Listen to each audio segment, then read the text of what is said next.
Coach, first take us through that final play and Furkan hitting the game winner there.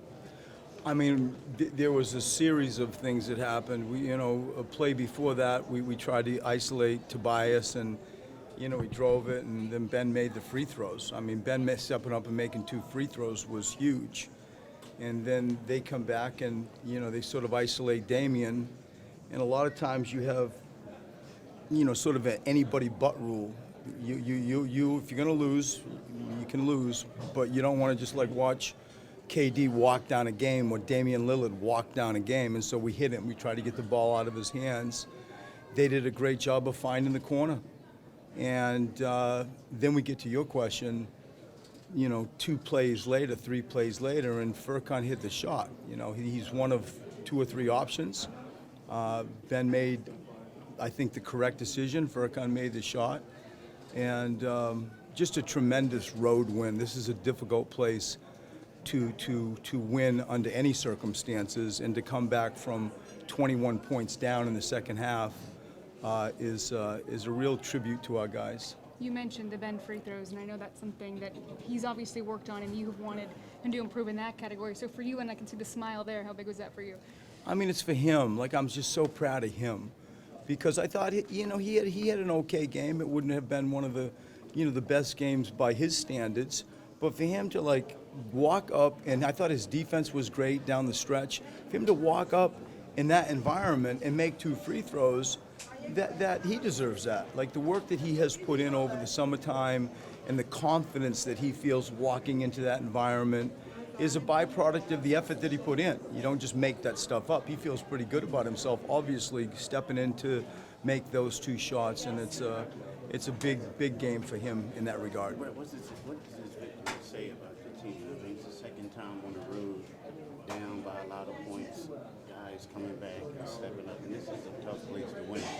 I mean, it's an emerging resilience. I think that is a growing sort of disposition where they believe that if they defend, they have a chance. And although the final score is way too much, in the 4th period, a few things happened. We started getting very aggressive with pick and roll defense.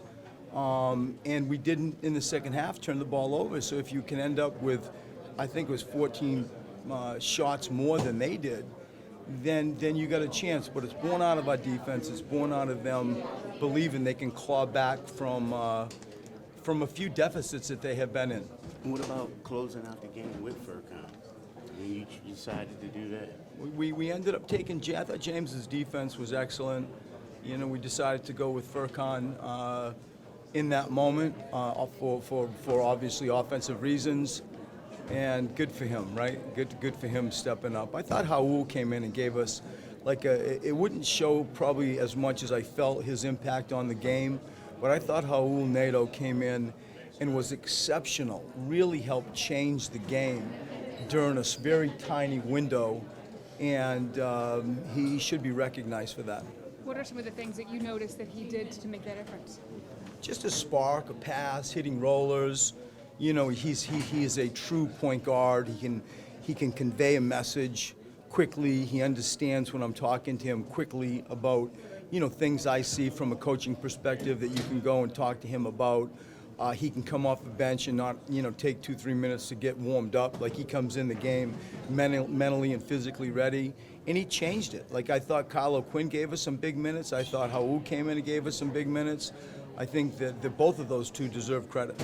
Coach, you guys were plus 44 points in the paint tonight. Was that an emphasis going in? It had to be for obvious reasons. It is a large number. I think we had 82 points in the paint, 84 in the paint. That's a big number. And when you just sort of look at who's available for them and who's available for us, it doesn't take much, creative thinking of what you should probably try to do. When you look at Al Horford, obviously he put up the points for you guys, but the little things, like Furk was talking after the game, it was a screen, that got him open. He just seemed so steady for you guys game after game. And having defended him and having him defend us during the sort of like Celtic Sixer rivalry days, which, you know, still kind of exist. I get it. To look out and see him in a Philadelphia uniform, I always have a quiet smile because I just have such respect for him as a person and certainly a player, and it's born out of the pain that he put on us, like over my days coaching against him.